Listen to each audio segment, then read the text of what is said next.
우리가 지난주에 우리가 추구하는 가정교회가 그냥 이름만 가정교회인 것이 아니라 세 축과 네 기둥에 기초한 가정교회라는 것을 우리가 함께 나누었습니다. 그리고 이 세 축과 네 기둥이라는 설계도가 얼마나 성경적인지, 그래서 얼마나 중요한지를 함께 확인하고 있는 중이죠. 먼저 가정교회를 지탱하는 세 축에 대해서 우리가 살펴보았습니다. 가정교회는 인간이 가진 지성과 감정과 의지, 즉 지정의를 균형 있게 만족시키는 세 가지 축으로 이루어져 있다라는 겁니다. 그 세 가지는 바로 목장 모임과 상공부와 주일 연합 예배였습니다. 첫 번째 축인 목장 모임은요, 우리의 삶을 나누고 서로를 섬기면서 감정적인 부분을 터치하고요.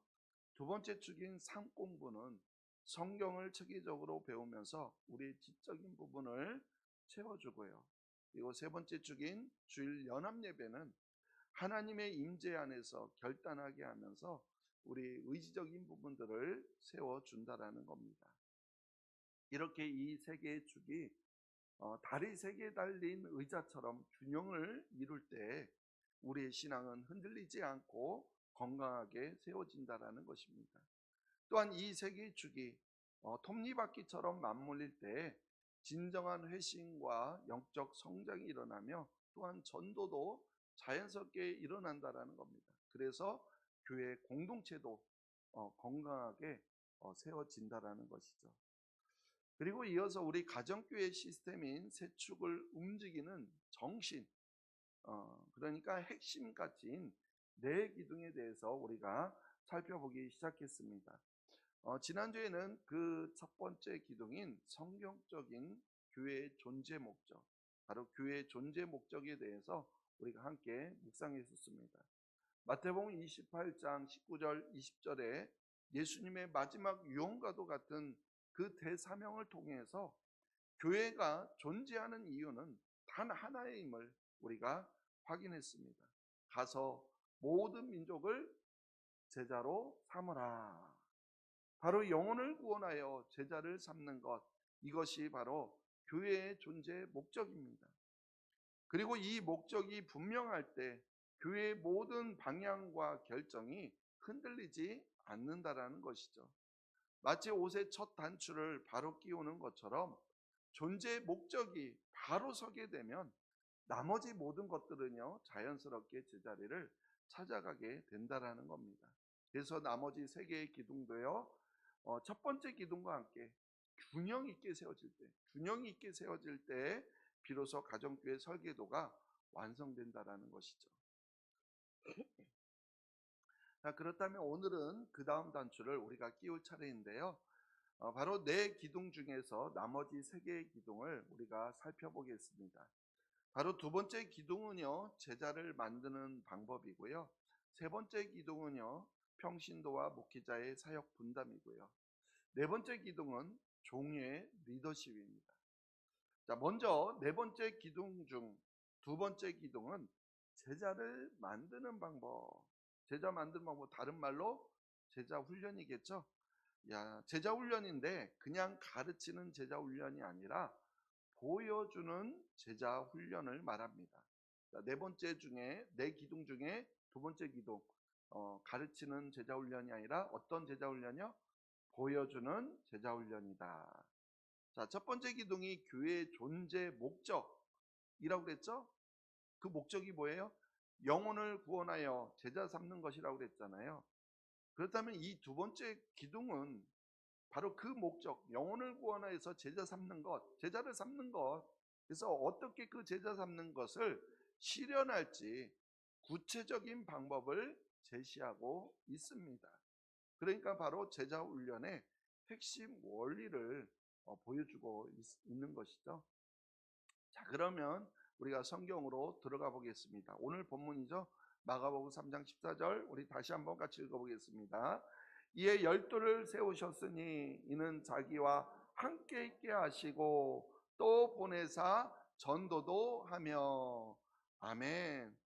바로 이것이 예수님의 제자 훈련 방식입니다. 자, 잘 보시면 알겠지만 어떤 가르치는 지식을 전달하는 것만이 아니라 실제적인 능력을 길러주시는 것을 볼 수가 있습니다. 그래서 어떻게 하세요?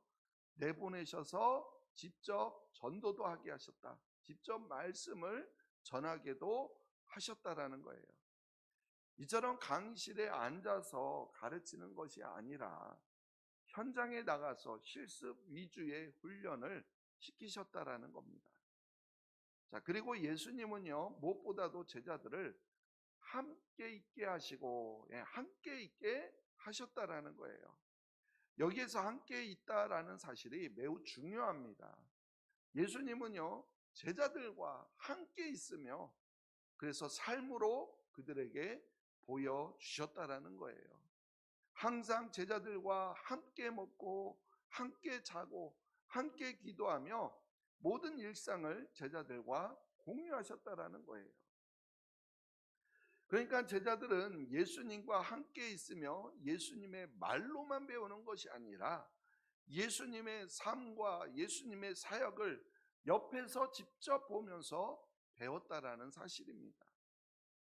이처럼 예수님은 제자들을 단순히 가르치지만 않으시고요, 함께 생활하며 보여주셨다라는 거예요.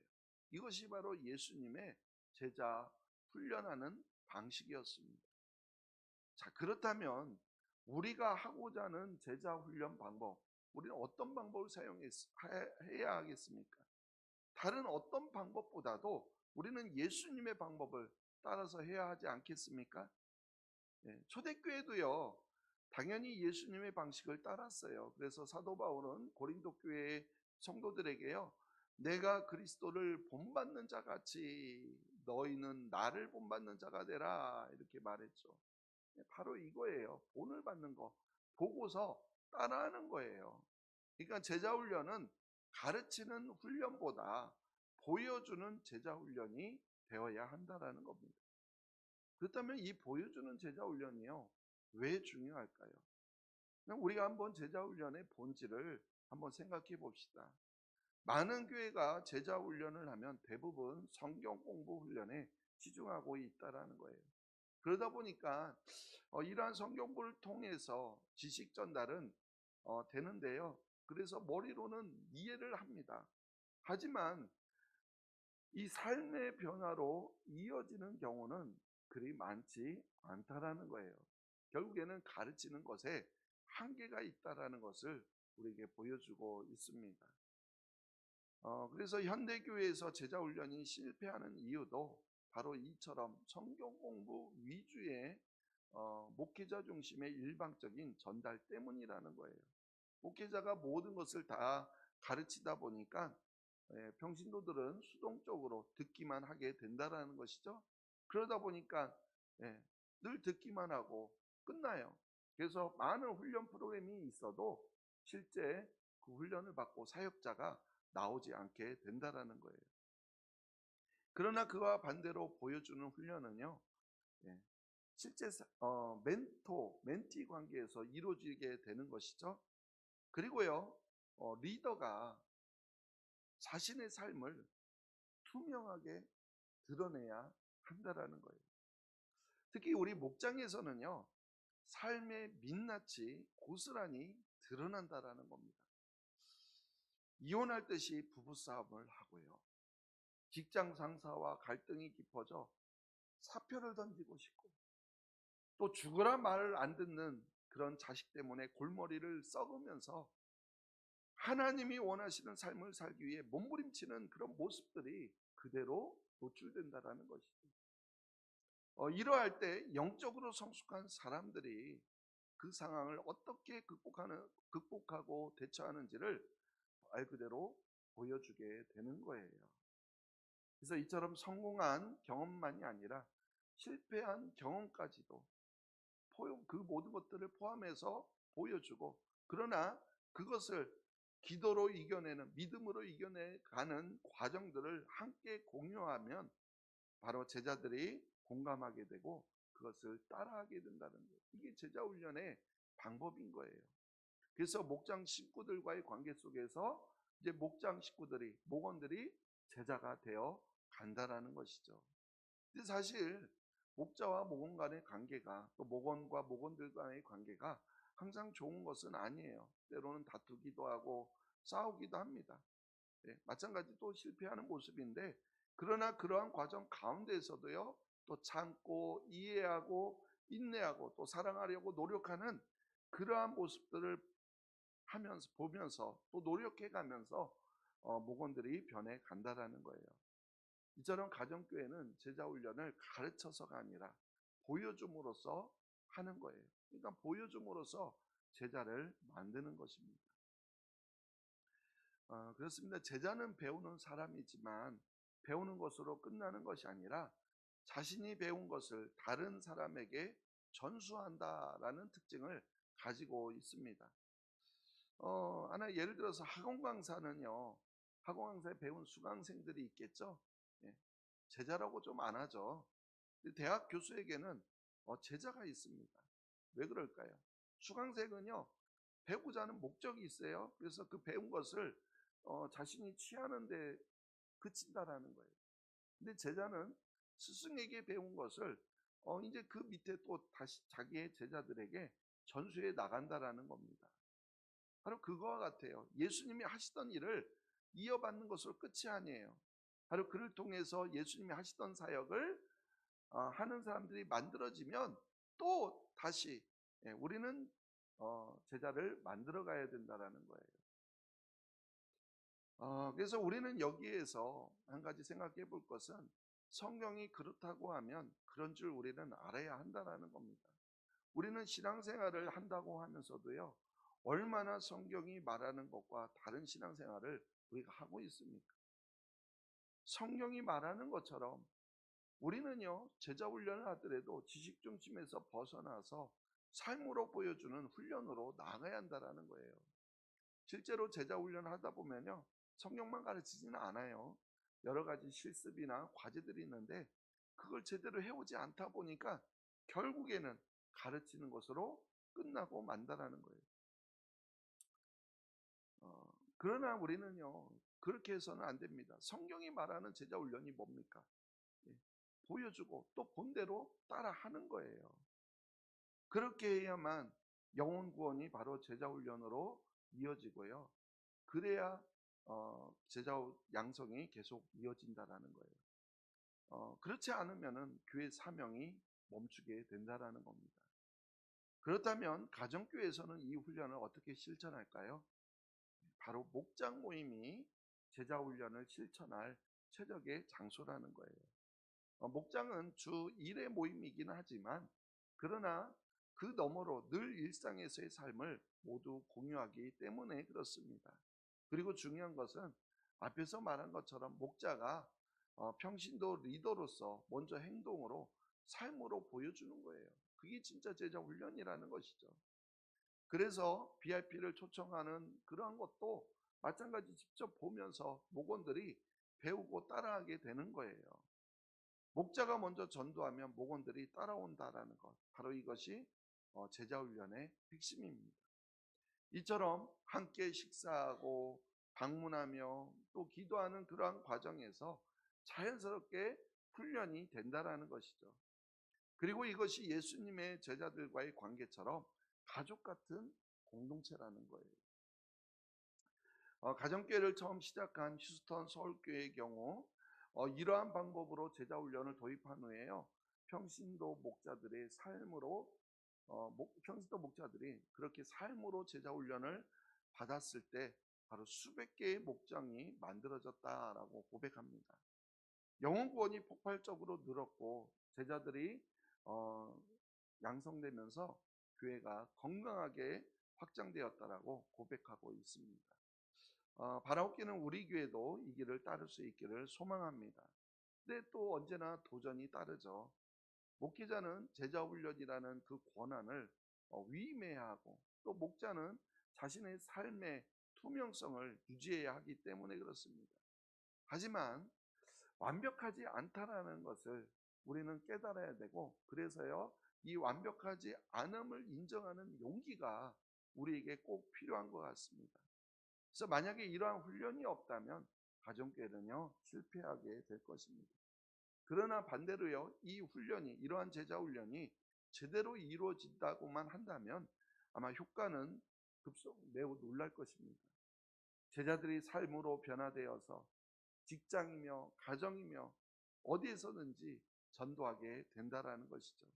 바로 이것이 생산적 순환이 되는, 즉 영혼을 구원하여서 제자 삼는 이 교회 사명이 계속해서 지속되어져 가는 원리라는 겁니다.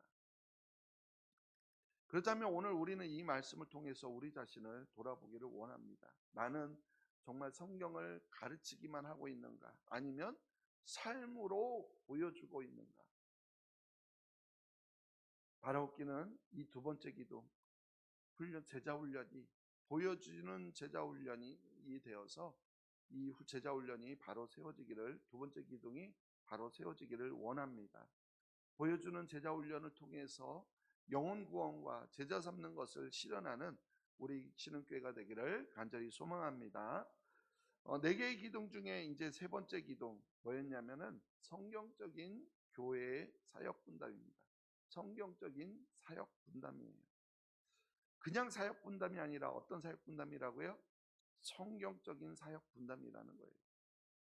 자, 이 기둥은 교회의 사역을 목회자와 평신도가 어떻게 나누는지를 바로 성경적으로 설명해 주고 있습니다.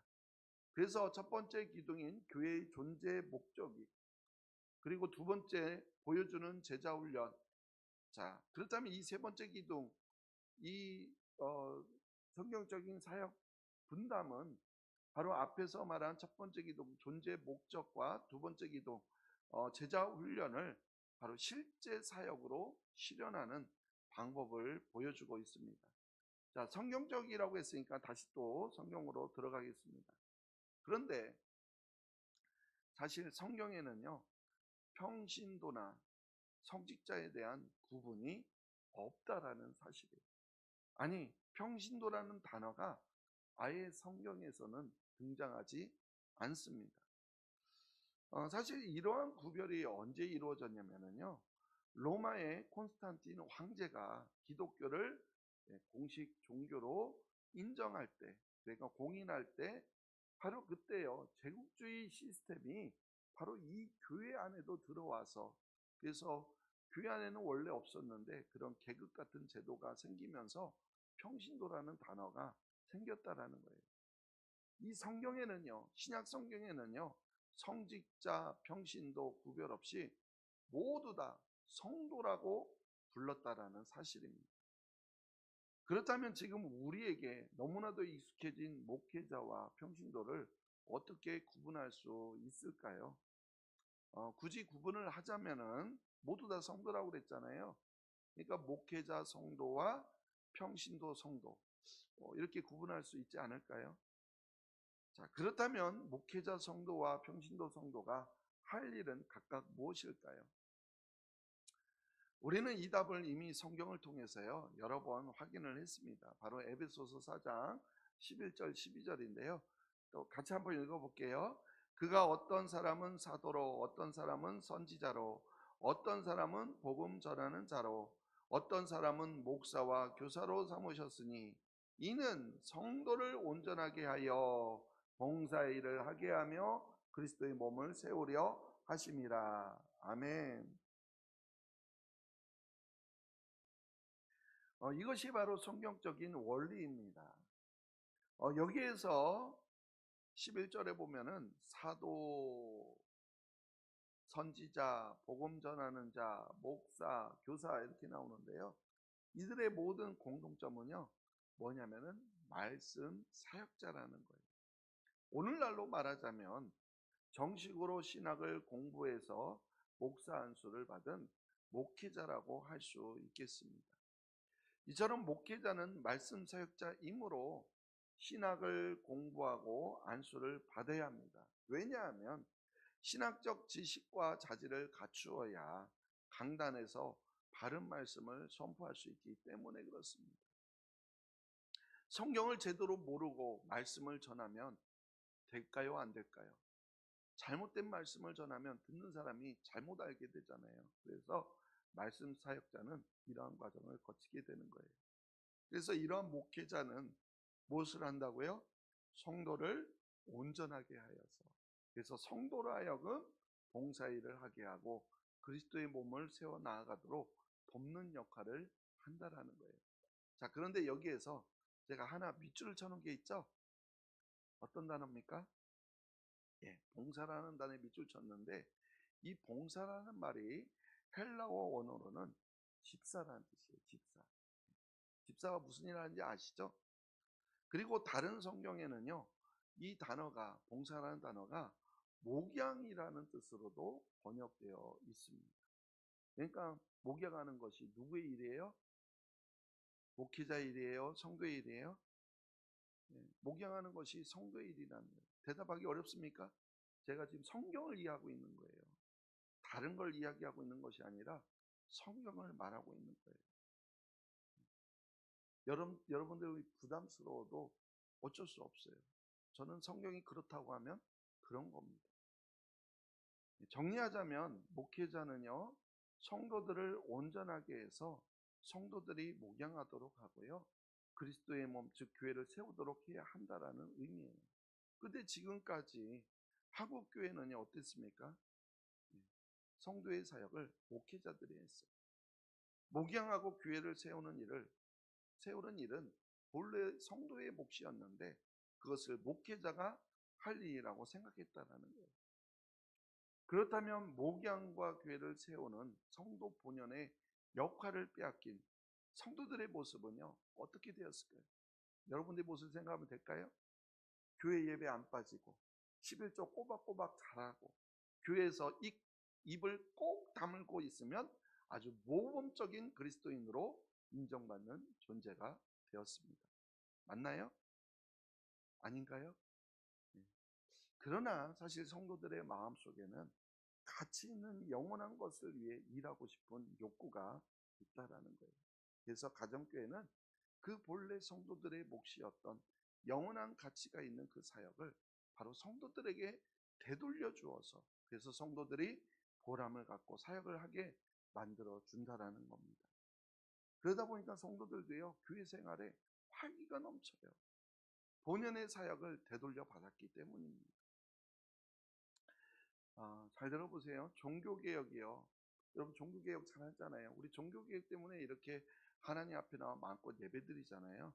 자, 그 종교개혁이 성경을 바로 성도들에게 돌려준 사건이다, 이렇게 표현합니다. 그렇다면 제2의 종교개혁은요, 바로 사역을 성도들에게 돌려주는 것이어야 한다, 이렇게 말하고 있습니다. 그만큼 사역의 주체는 본래 사실은 목회자가 아니라 성도임을 말하고 있는 거예요. 이처럼 가정교회의 목사와 성도는 오직 성경이 말하고 있는 각자 자신에게 맡겨진 본연의 사역을 회복하는 것입니다. 목사는 성도를 온전하게 하는 일과 더불어서 기도와 말씀을 전하는 일에 집중하는 것이고요, 성도는 목양과 교회를 세우는 일을 하는 거예요. 이러한 사역 분담의 의미, 우리가 성경이 말하는 것을 잘 알고 있어야겠죠. 또 성경에서 한 가지 더 살펴보겠습니다. 교회는요, 그리스도의 뭐라고요? 교회는 그리스도의 몸이라고 그랬잖아요. 몸. 그래서 바울은요, 고린도전서 12장에서 각 지체가 제 역할을 해야 몸이 제대로 기능한다라고 했습니다. 그래서 실제로요, 초대교회에서는요, 사도들은요, 모든 사역을 독점하지 않았어요. 그래서 사도행전 6장을 보면은 7집사를 세워서 구제 사역을 위임한 것을 볼 수가 있어요.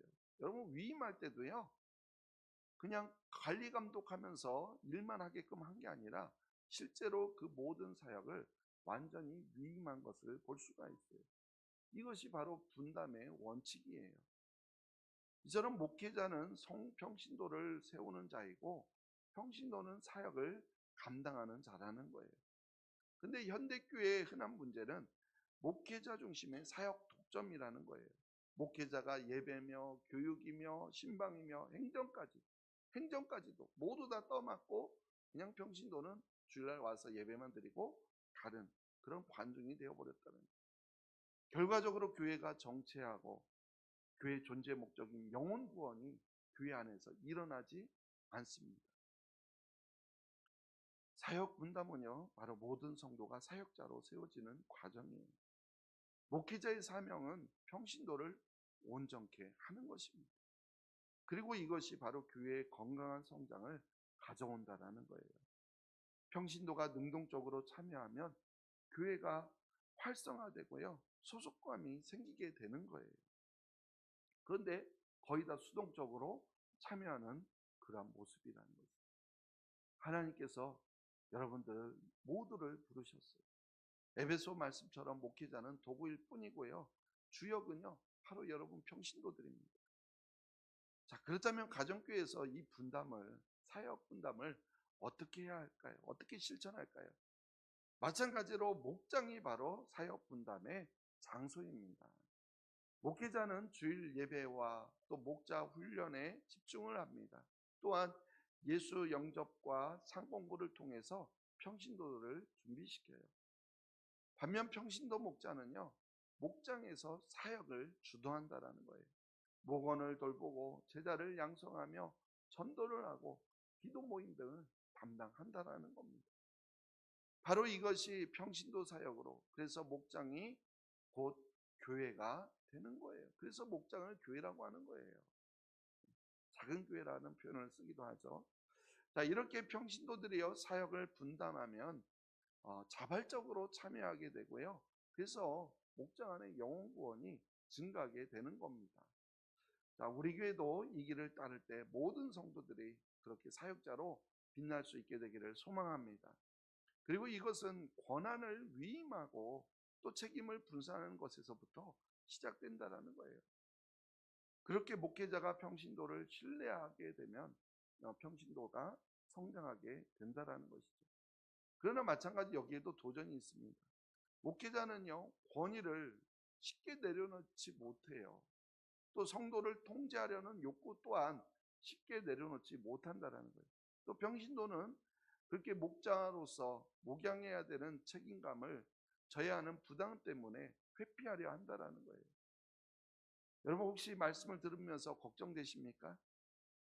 아닙니다. 여러분들은요 삶의 현장에 계시기 때문에 저보다 훨씬 더 여러분은 다 잘하실 거예요.